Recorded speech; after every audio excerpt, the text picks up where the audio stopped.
A edil de Servizos Sociais e Igualdade, Ana Barreiro, e a directora do Centro de Información á Muller, María Dolores Crujeiras, foron as encargadas de presentar a programación deseñada para conmemorar o Día do Orgullo.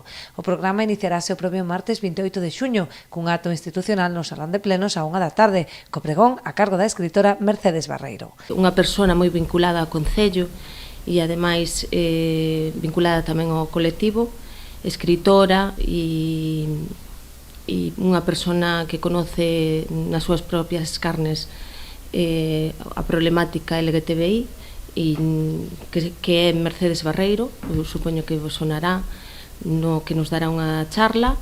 Invitaremos as asociacións do Concello, do término municipal, e leeremos uns manifestos.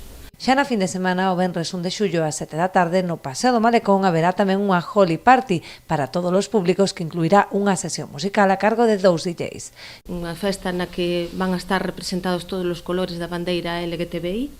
Será ás 7 da tarde no Malecón, como digo.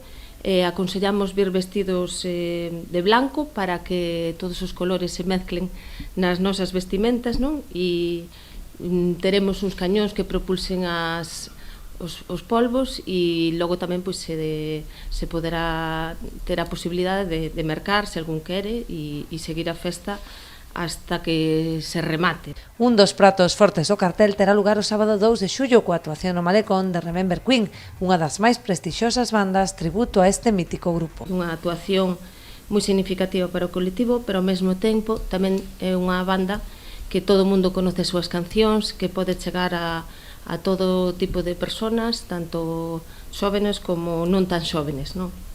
Sería un fin de semana de festa e de celebración, pero tamén un fin de semana de concienciación e de sensibilización.